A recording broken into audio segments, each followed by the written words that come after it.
Masechet Zevaḥim Daf Ayin Tet. On the previous daf, we learned this baraita where Rabbi Yehuda employs the methodology of ro'in.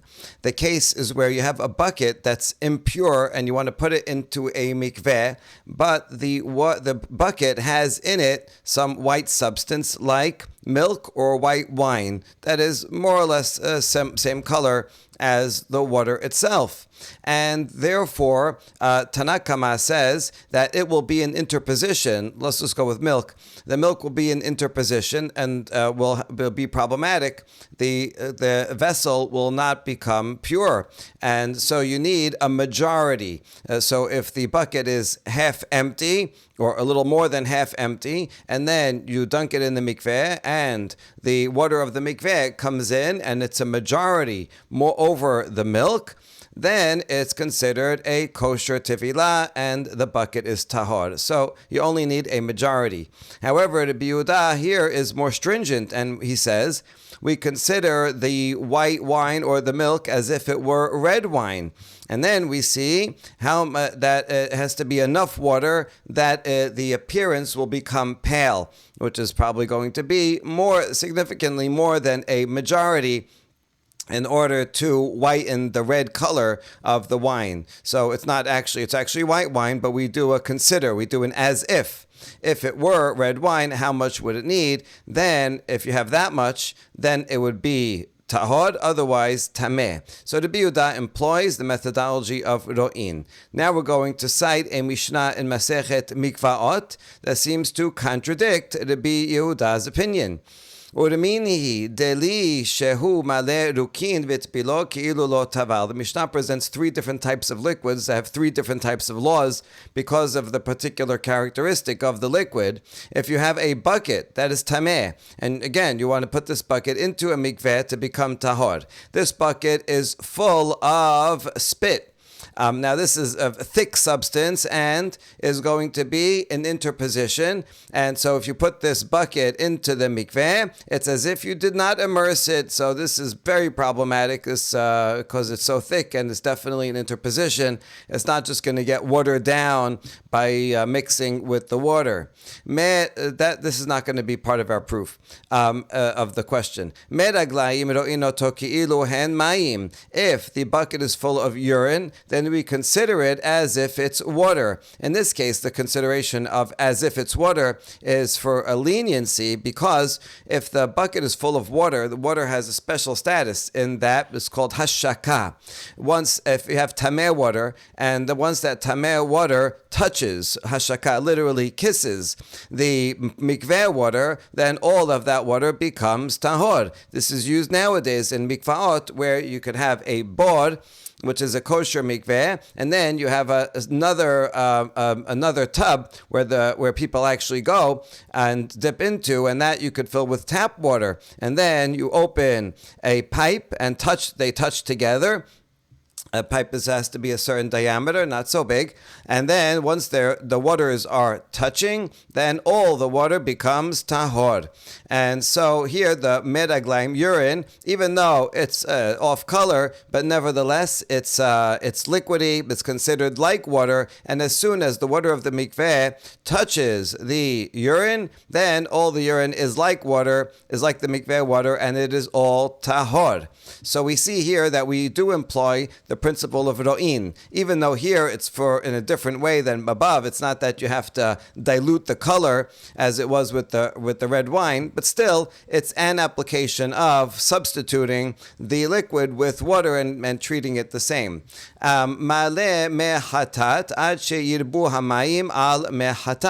If you have a bucket that's full, that has in it water of para aduma, which is basically just water with some ashes that are mixed in. Now, because even though this is basically just water, still, because it's halachically very significant, it has a high level of kedusha, it also emits tum'ah. If a person touches it, not for the purpose of sprinkling, then it causes the person to be tameh. So this has a lot of special laws, and so mechatat will be an interposition to koshering, making the bucket tahor, and you need a majority, in this case, of mikveh water to overcome the mehatat in order for the tevilah of this vessel to be tahor.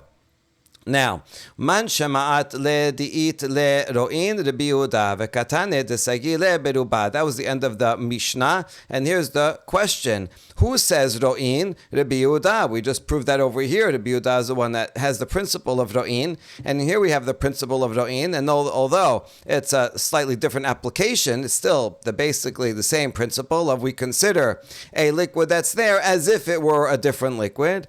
And so therefore, this must be the Rabbi Yehuda. Rabbi Yehuda must be the author of this Mishnah. And yet, in the case of mehatat, it says that we go with majority. Why should it be majority? Why don't we say here that we should consider the mehatat as if it were red wine, and you need not a majority, not just a majority, you need enough mikveh water to make the color diluted, which would be a lot more. If it's Rabbi Yehuda, then that's what he should require. We're not asking from the spit. That seems to have a different law altogether because it's a thick substance. And so we're asking from mehatat. So this is a contradiction. Amar Abaye. We're going to see two answers. The first by Abaye. He says, La kashya. Hadide, hadirabe. One opinion is Rabbi Yehuda's own opinion. That's where he says a majority is enough. So now we learn Rabbi Yehuda himself, his personal opinion is that a majority is sufficient. And when he said the principle of ro'in, that actually he's quoting his teacher. That's not his own opinion. De Tanya, Rabbi Yehuda Omer Mishum Rabban Gamliel, and dam mevatel dam, and rok mevatel rok, and meraglaim mevatelin meraglaim. Rabbi Yehuda says in the name of Rabban Gamliel. So it's really Rabban Gamliel that says that a majority is not sufficient, but rather you're going to have to dilute the item altogether. And we see that from this three statements that he says, that blood does not nullify blood. If you have valid sacrificial blood and invalid sacrificial blood, even if you have a lot of valid blood and only a little bit of invalid blood, a majority is not going to be sufficient, but rather you're going to have so much that if it were wine and water, then it would overcome it and dilute it altogether. And also, if you have spit of a zav, which is tameh, and spit of that's tahor, so also you don't follow a majority in this case either. And also, if you have meraglaim, urine that's tahor, and urine from a zav that's tameh, so a majority is not going to overcome it, but rather you're going to have so much that if it were a different color, then it would lose its color. So we see that is in fact Rabban Gamliel that says a majority is not sufficient. You need more. You need ro'in, and that therefore the ro'in, the braita here that has Rabbi Yehuda, that's not actually Rabbi Yehuda's own opinion. That's Rabban Gamliel. And here also this ro'in is going to be Rabban Gamliel. And this statement here, that's that majority is sufficient. That's Rabbi Yehuda himself. That is all one answer. And now we have a second answer. Rava Amar, Bidli shetochot tahor vegabot tameh askinan, de medina sagilehu bechol dehu, v'rabanan hu de gazru behu dilma hayis alayhu v'lame batil le, v'kevan di'ikaribuya la sarich. Rava says that the third case in the Mishnah with the mehatat is talking about Tumah Midirabanan. It's a vessel that the inside is tahor and the outside is tameh. How could you have such a thing? On the Doraita level, you wouldn't. But on the Rabbanan level, if the outside touches a tameh liquid, so the sages made a decree that liquid that touches something makes it tameh midirabanan, but only the external of the vessel, if it only touches the external of the vessel.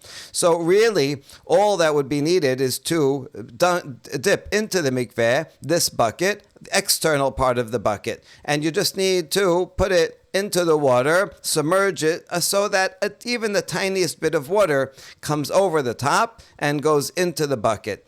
That's all you need technically. However, the rabbis made a further gezerah because a person who's dunking it might want to save the mehatat and not want it to get diluted with mikveh water, and then he's not even going to immerse the outside sufficiently. He's going to immerse like most of the outside, but he's not going to put it all the way in till the water reaches all the way to the top. And so therefore the rabbi said, you know what? Oh, you need a majority of whatever is in the bucket, mehatat. If there's 1 gallon of mechatat water in the bucket already, then you're going to need 1 gallon plus a little bit more, and then you can be sure that he immersed it sufficiently that it covers the entire outside. But really, in this case, it is Rabbi Yehuda. Rabbi Yehuda says in general ro'in. Rava does not say that there's a difference between Rabbi Yehuda himself and his teacher. Rabbi Yehuda himself says ro'in, as it says in the Braita that we saw yesterday with the milk, and in the middle law regarding the urine, that also is Rabbi Yehuda. And really, in general, he says ro'in, and you need enough to dilute it. But in this case of the mehatat, actually, it's only the Rabbanan, and it's only the outside, and really only need a tiny bit of liquid to go into it. And so this whole thing of Rov itself is just astringency, and so that's why this is an exception, and the rule is that Rabbi Yehuda, in fact, needs ro'in, and you need to consider it as if it would be different color liquids, and it would be enough to dilute the color. Amar Rava, Amor Rabbanan beta'ama, V'amor Rabbanan beruba, V'amor Rabbanan bechazuta. Rava teaches that the sages gave 3 different laws, 3 different outcomes, depending on the situation. In some situations, we judge by taste. In some situations, by majority. And in other situations, the rabbi said, we look at the appearance of something. What are the 3 situations? Min besheno mino beta'ama. If there are 2 different types of food and one gets mixed up with the other, then and it's 2 different types, then we follow the taste. If there's enough taste in a prohibited thing that falls into a permitted thing, then the taste, if there's enough taste, then the whole thing will be prohibited. Min be mino beruba. If it's of the same type, then you need a majority of the permitted over the prohibited, and then it will be nullified. And if it's a situation where it depends on appearance, in other words, it's not food that you're going to eat where you could taste it, but rather you want to know, is this blood? What is this item? And then it depends on what it looks like. And so there you would see, is there sufficient in the blood in water, whatever the mixture is there enough that it would still have the appearance? If it dilutes the appearance, then it's called nullified. Upeliga de Rabbi Elazar, Damar Rabbi Elazar, Keshem shen mitzvot milbatelot zo et zo, kach en isurim mebatelin zo et zo. Now this goes back to a case we saw on the previous daf, a law of Resh Lakish, who said that if someone eats 3 pieces of meat that are pigul, notad, and tameh, sacrificial meat, that they're all prohibited to eat, and he has a kezait of all 3, and he eats it together, he does not get lashes because the prohibitions nullify each other. If there's more pigul than notad, then he won't be liable to notad. But we don't know. Maybe there's more notad than pigul. And therefore, each of them nullify the other. That law of Resh Lakish is an argument against Rabbi Elazar. Rabbi Elazar would disagree because he says that just like mitzvot do not cancel each other out, nullify each other, so too prohibitions do not nullify each other. Let's focus on the prohibitions. If you have permitted and prohibited food, then you can talk about nullification. There's more permitted food than the non-kosher food. So depending on it's been bemino, bin besheno mino, it can be nullified if there's more majority, if there's taste.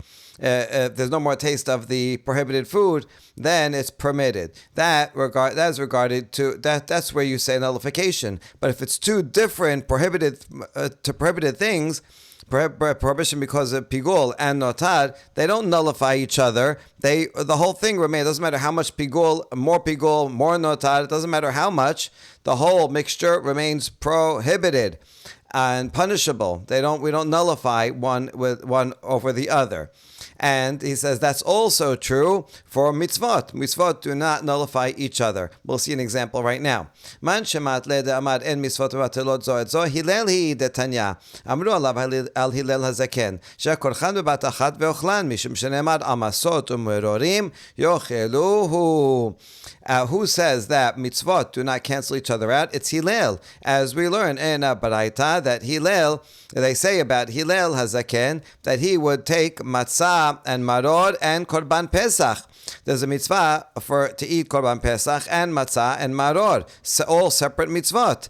And yet you can put them all together in one lafa sandwich and eat them all together, as the pasuk says. This pasuk is regarding Maaser Sheni, but the same is true for the regular Pesach, that you eat it, the Korban Pesach, together with Masot Umerorim. Makes sense. Why would you eat the three things separately? You're supposed to make a sandwich out of it. And we don't say that the taste of one will overpower the other. Let's say the maror is very strong taste, and the matzah is not a strong taste. So when you eat it, you'll say, oh, this tastes just like maror. Does that maror then nullify the matzah? No, Hillel says it does not. Mitzvot do not nullify each other, and you fulfill all mitzvot at once. Tenor Banan, Harsan shel zav v'zava, pam rishon v'sheni tameh, shilishi tahor. Now another discussion is a Tosefta in Masechet Teharot that's going to relate to min bemino eno batel. Here it says that a earthenware vessel of a zav, a urinal. So he uses it, and the urine of a zav is tameh. And so this is his urinal, so it's going to have urine that's tameh absorbed into it. Zav, male or female, zav or zava. Now, let's say you want to clean it out. Okay, let's see. Can you clean it out? The first time and second time, it's tameh. You wash it out with water, pour it out. Wash it again. Still, it's going to be tameh because there's still urine absorbed in it. Third time, shilishi tahor. Once you clean it 3 times, then you can figure that all of the urine is cleaned out, and then it is tahor.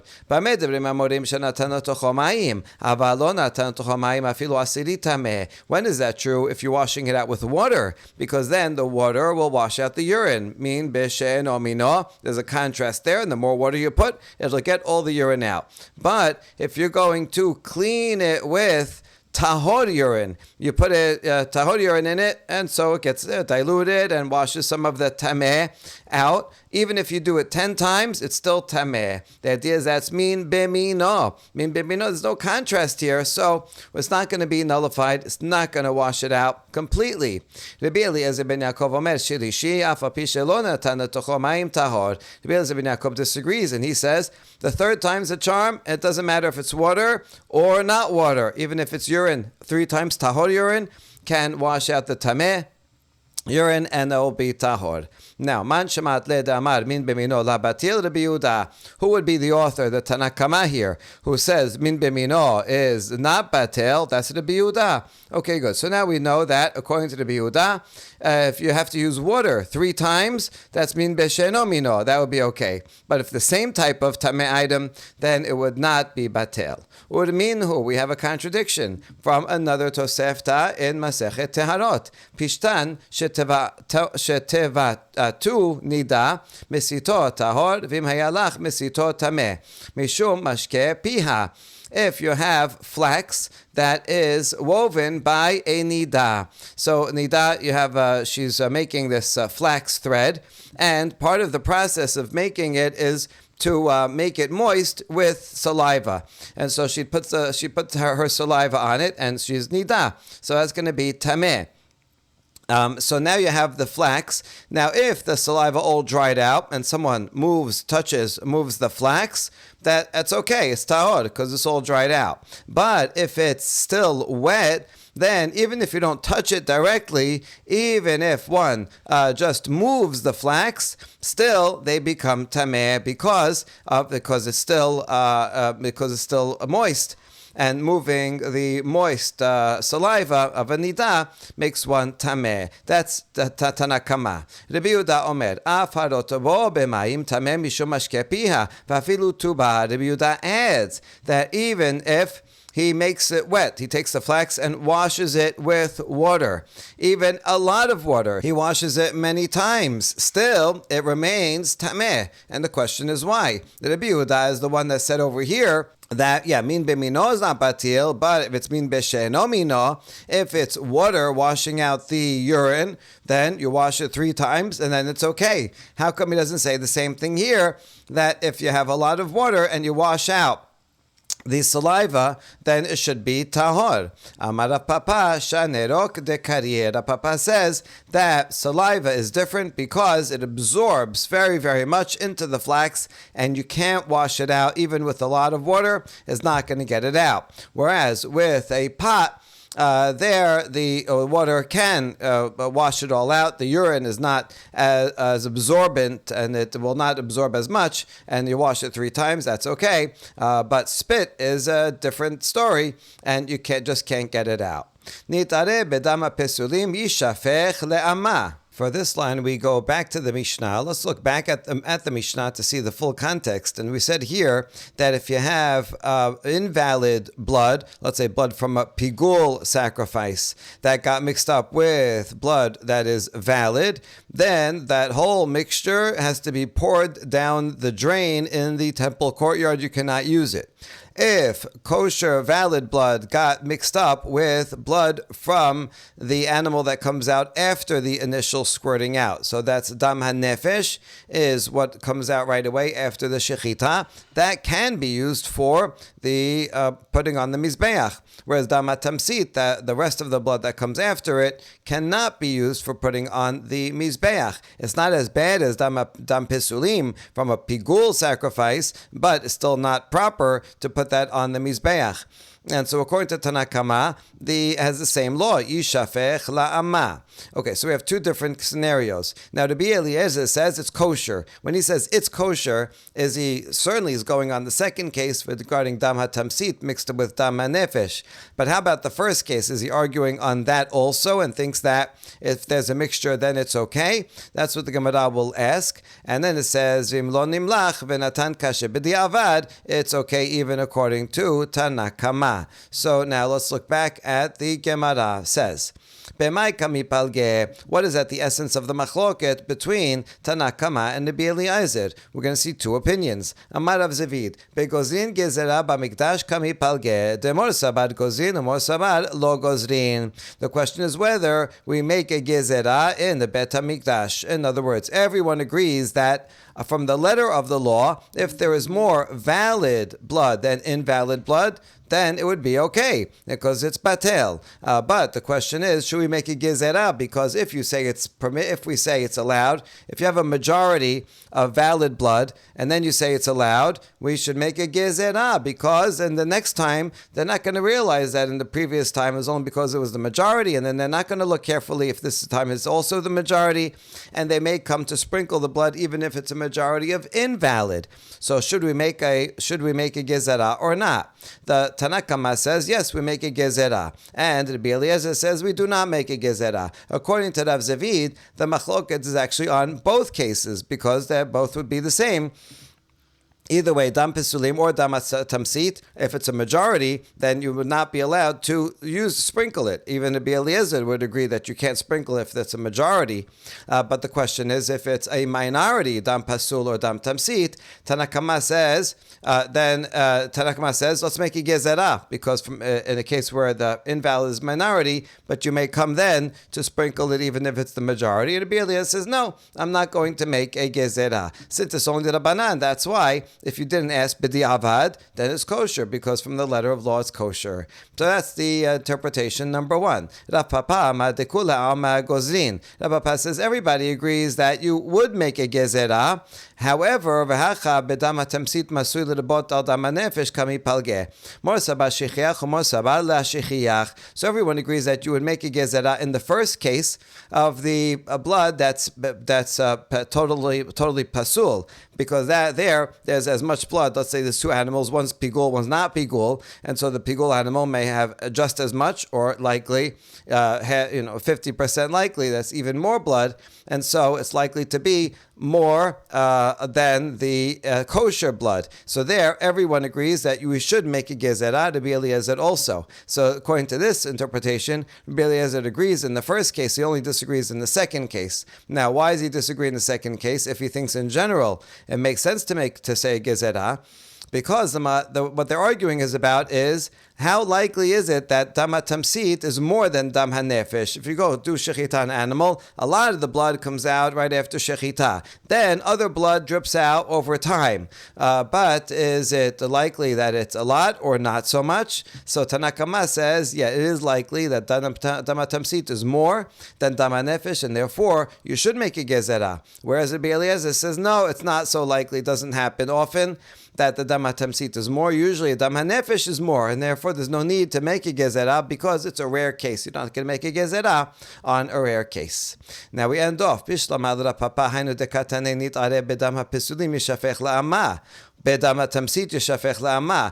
the Papa, it makes sense why the Mishnah lists these two lines separately. Because the first one, everybody agrees to, period. That's unanimous. And then has a separate case, Tanakama says that you have to get rid of it. Rabbi Eliezer argues on this case. So now we understand why it treats the two cases differently, according to the Papa. According